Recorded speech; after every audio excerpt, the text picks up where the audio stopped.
سیدنا عمر فاروق، میرے نبی پاک علیہ السلام نے فرمایا فرشتے 950 سال میرے عمر کی شان بیان کریں تو ختم نہیں ہو سکتی۔ اتنا بڑا شخص عمر فاروق، اتنا بڑا آدمی۔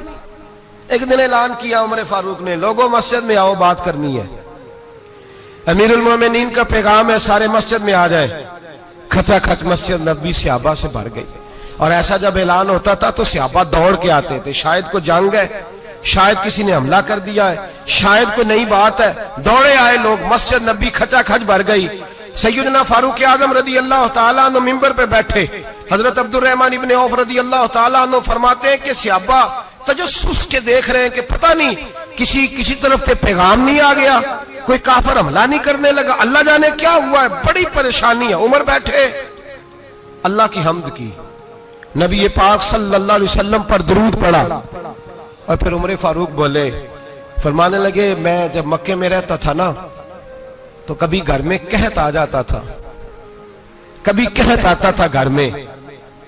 بکریوں کے دودھ خشک ہو جاتے تھے، گندم نہیں ملتی تھی، پانی نہیں ہوتا تھا،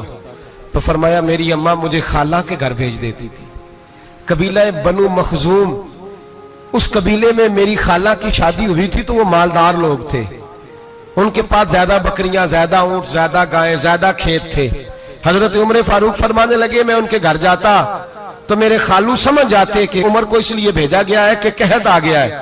فرماتے ہیں وہ مجھے سویرے بکریاں چرانے لے جاتے، شام تک میں ان کی بکریاں چراتا۔ امیر المومنین عمر، ایک طرف مسئلہ یہ ہے کہ کیسر و کسرا کی دیواریں ہل رہی ہیں عمر کے نعروں سے، اور ادھر عمر منبر پہ بیٹھ کے خطبے دے رہے ہیں، فرماتے ہیں میں بکریاں چراتا، شام تک خالہ کے گھر جا کے مزدوری کرتا، اور فرماتے ہیں شام ہوتی تو ایک مٹھی کشمش مجھے دیتے وہ، آپ فرماتے ہیں میں بڑے قد والا تھا، ایک مٹھی کشمش ملتی ہے، کبھی ایک مٹھی کھجوریں، میں شام کو کھا کے سو جاتا۔ کئی مہینے یوں ہی گزرتے تو میری اماں کا پیغام آتا کہ حالات صحیح ہو گیا، میرے بیٹے کو بھیج دو۔ یہ بات کہی، حضرت عمر رونے لگے، اور پھر کہنے لگے اب وہ وقت آیا ہے کہ لوگ مجھے امیر المومنین عمر کہہ کے پکارتے ہیں۔ بس یہ دو باتیں کی، عمر نے کہا چلو ظہر کا وقت ہو گیا، اذان پڑھو، اٹھو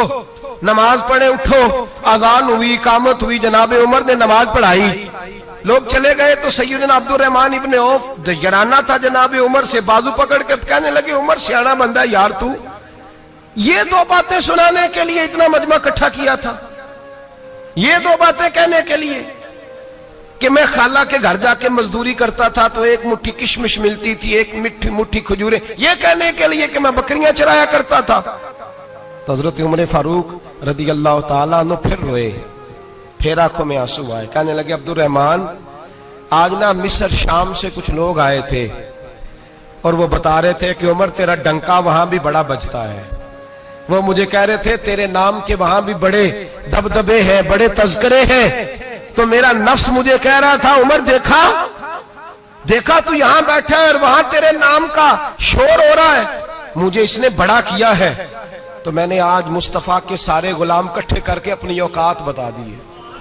میں نے اپنی اوقات بتائی ہے کہ میں کچھ نہیں، کوئی شے نہیں، کوئی چیز ہی نہیں، اسی کسے دے کچھ نہیں جے لگ دے، نہ کوئی ساڈا دردی، میں نے بتایا ہے کہ میں تو کسی کے بکریاں چرا کے ایک مٹھی کشمش لے کے گزارا کیا کرتا تھا۔